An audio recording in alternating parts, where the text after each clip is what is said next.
Well, I'm a campaigner, but my background is 30 years working for the NHS.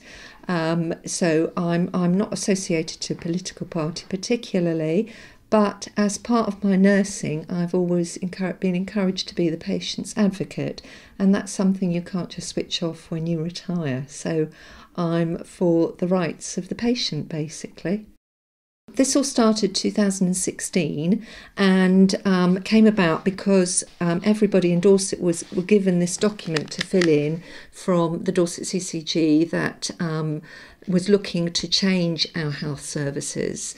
And the document was basically flawed for a lot of reasons. And despite people filling it in and a petition being presented to the CCG, from 8,000 people in Purbeck to save pool A&E and maternity, plus other changes that were happening. 4,226 of these petitioners are Swanage residents, which is more than half of the Swanage electorate. So there was a huge wealth of opposition to some of these changes. So then we moved forward and we formed this group, which is just ordinary residents defend Dorset NHS. And one of the group, the claimant, is a lady who lives close by in her 30s, who's chronically ill and has to be blue lighted to pool A&E on a regular basis. Removing pool A&E for the local people here would have devastating effects.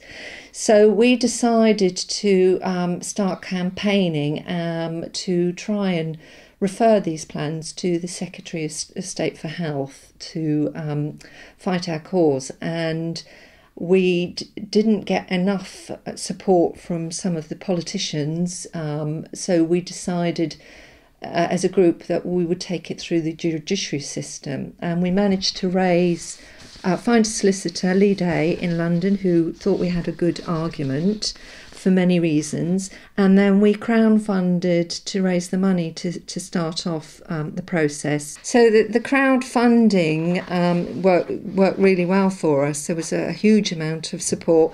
Comments people were saying both pool, maternity unit and A&E have helped me and my family a lot over the last 3 years. With so much house building being done and more planned, the loss of A&E and maternity will be a tragic and dangerous loss to the local community, and so on and so forth. Lots and lots of passion about what we've been trying to do. So we took it through the solicitors to the High Court in July. We had 2 days. Many of the campaigners travelled up there to listen to the judge, listen to our side of the argument and also the opposing side from the CCG. And we were quite hopeful on the day 2 of that hearing that the judge would at least decide that some of our arguments were in our favour. It's planned that the maternity unit will close in Poole and move to Bournemouth. Again, for the young mums over this side, it would be devastating because there's a fantastic neonatal unit at Poole Maternity Hospital. It would mean longer distances for visitors to travel, very stressful times for young mums if they've got a young baby in a neonatal unit that has been moved further away from where they live. So unfortunately, during that process, the judge decided that there was no room to decide for referral. So we are filing for an appeal, and we're waiting to hear about that at the moment. The next thing is a meeting at Dorset County Council on Wednesday, the 17th at 2 p.m. The House Scrutiny Committee will have a look at some of this evidence again. The general public are allowed to go, so please come along if you can. We're going to have a small demo at the beginning.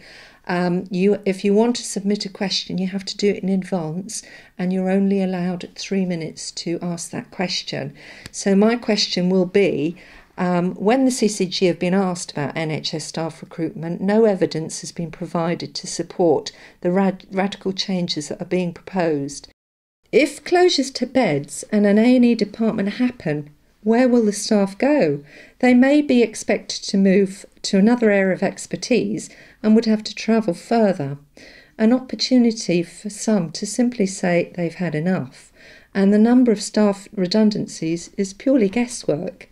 One of the biggest concerns is travel times to A&E, and that Steer Davis Glee, the CCG consultants who are very highly paid to look at this, their guidelines stated that it would take 30 to 45 minutes in acute stroke, major trauma and maternity emergencies. However, when South West Ambulance Trust looked at it, they said the guidelines for Swanage and Villages are 57 minutes blue light to Bournemouth Hospital and 48 minutes to Dorset County Hospital, and these are always outside the guidelines, and that Langton Parish Freedom of Information to South West Ambulance Trust showed that over the period November 2016 to December 2017, the average time for all in this postcode between the Ambulance Trust receiving a Category 1, which is imminent danger of death, call, and the patient arriving at Poole A&E was actually 1 hour 43 minutes. It is criminally negligent to take steps to make it harder for us to access hospital treatment in an emergency. The CCG in their consultation did say that they would save 60 lives, but they had no evidence for that. And we can say, calculating on the numbers that they presented, that 183 deaths per year may happen. Poole A&E saw 66,000 people in 2015/16. 36,000 of these were admitted, and it had an excellent QCQ, which is quality care assessment. So the idea to close a department that is achieving above average, again, it is absolute nonsense. Defend Dorset NHS can confirm that many councils in this area are supporting us for referral. And we've had lots of media attention and support, especially from Radio Solent, who will be joining us next Wednesday afternoon. They came with us to London for the 2 days of the judicial review. Our local papers, the Gazette and Advertiser, have been supporting us, and only today the Bournemouth Echo have printed a lovely letter from a lady who says this is all atrocious. So we will be asking at the meeting for referral to the independent review.